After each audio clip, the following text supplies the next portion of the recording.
Herzlich willkommen, liebe Leute, zum Unboxing-Video von The Legend of Zelda: A Link Between Worlds. Oh yes, man, gerade heute frisch reingekommen, schon dachte ich mir, komm, pass mal ganz kurz auf und zeig's meinen lieben Zuschauern, was es so alles dazu gibt, wa? Weil das, ja, die Verpackung ist zwar ein bisschen spiegelnd, ich weiß, doch das werden wir gleich haben. Und da drin soll es die ein oder andere Überraschung haben. So, ganz kurz hier aufschneiden.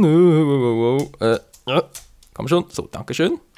So, bitte weglegen, sonst schneide ich mich noch. Das wäre ein bisschen unpraktisch zum Let's Playen. Ja, natürlich auch toll. Hat ja so eine Vorrichtung, wo man einfach daran ziehen kann und schon müsste es irgendwie aufgehen, wenn das irgendwie, hallo, so jetzt, nee, doch nicht. Gut, man sollte altmodische Art und Weise, Stückchen für Stückchen, so, dürfte es ein bisschen laut werden, ich hoffe nicht allzu laut. Naja. Geht einigermaßen, was? So, haben wir es gleich mal, komm schon. Endlich mal. So, Unboxing, ja, jetzt endlich mal. Hier, The Legend of Zelda: Link Between Worlds, muss man aufpassen, weil es so sehr spiegelt, auch wegen dem blauen Punkt der Kamera. Das sieht als Fotoverpackung aus, gar nicht mal so übel, war. Kann man durchaus so sehen lassen. Gut, mal hingucken, was geht denn hier? Was steht hier wohl eher? Begleitlink, mal ganz kurz, ein bisschen zu dämlich. Gucken wir uns gleich an vorhin, jetzt mal ganz kurz, was hier drin noch hat. Gut, Nintendo-Punkte, wie üblich, nicht wahr? Was? Software Instructions, gut, ist natürlich auch allseits bekannt, nicht wahr? Gibt es ja immer wieder. Oder irgendwie Werbung für ein 3DS XL, habt ihr auch einen, aber den ich jetzt natürlich fürs Let's Play nicht benutzen können. Hallo Kamera, kannst du bitte ein bisschen zoomen? Das wäre sehr freundlich von dir, damit die Zuschauer etwas sehen. Hallo. Tja. Leider Gottes nicht die bessere Kamera, war? Nö, definitiv nicht, gut. Ist auch egal, ist sowieso nichts Wichtiges. Und was mich ein bisschen wundert, Freunde, in letzter Zeit gibt es gar keine wirkliche Spielanleitung mehr dazu, wa? Crazy. So, aber jetzt mal ganz kurz hier. Das Spiel an und für sich.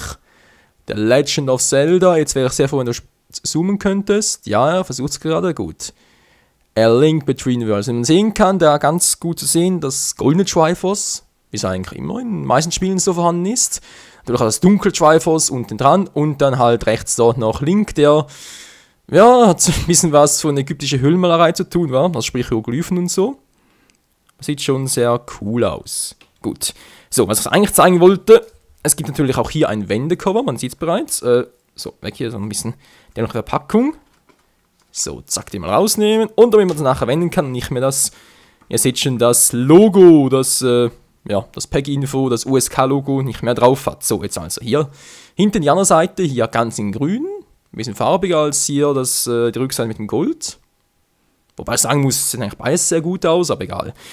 So, was steht denn jetzt hier? Begleite Link auf einem wundersamen Abenteuer und erlerne die Kunst zwischen Welten zu wechseln. Ja, da sehen wir uns bereits rechts, da schlüpf in die Wand und hupp, und wieder raus. Cool. Auf den Spuren von The Legend of Zelda: Link to the Past, trotz Link in lichten Schattenwelt große Gefahren, um Hyrule vor einer neuen Bedrohung zu retten.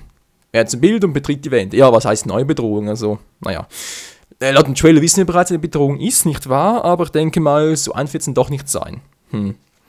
A Link Between Worlds. Irgendwie ja doch eine Anspielung auf Link to the Past, nicht wahr? Vor allem deswegen ja auch, weil im Japanischen heißt das, wenn ich das richtig noch in Erinnerung habe, heißt es ganz ja Kagami to Gods 2, also 2 halt. Dieses Spiel und das Original, sprich A Link to the Past, war irgendwie Kagami to Gods, also sprich Triforce der Götter, irgendwie so, und das heißt Triforce der Götter 2. Was ja auch logisch ist, denn es hat hier 2 Triforce, also irgendwie, naja, bin schon sehr gespannt. Und ich will mal sagen, das war schon wieder in diesem Unboxing, war ein ziemlich kurzes Video. Nein, muss nicht immer so lange Videos werden. Was ich noch sagen kann, das Let's Play dazu, ich habe jetzt gerade vorhin meine 3DS Capture Card so angeworfen, die funktioniert soweit, muss noch den Sound ein bisschen regeln und so, aber wenn ich es schaffe, dürfte der Part bereits heute, sprich am 21. November, gegen Abend schätze ich mal, dürfte der bereits online sein. Tja, hoffen wir es mal, dass da alles soweit klappt. So, jetzt natürlich die richtige Seite rein, damit es schön farbenfroh ist und kein nerviges, was heißt nerviges, eigentlich noch ganz sinnvolles USK-Logo, aber trotzdem für uns geben natürlich nicht unbedingt gerade so, hallo, kannst bitte, nicht unbedingt so sinnvoll bzw.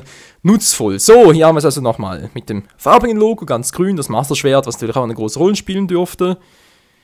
Ja, will mal sagen, das Abenteuer kann beginnen, wa? Der Wechsel zwischen Welten, wieder Licht und Schatten. Das dunkle Triforce und das helle Triforce, oder das goldene wohl eher. Gold und Schwarz, Bin schon sehr gespannt drauf. Also dann, danke fürs Zusehen. Bis zum eigentlichen Let's Play Video von der Link Between Worlds. Yeah, man.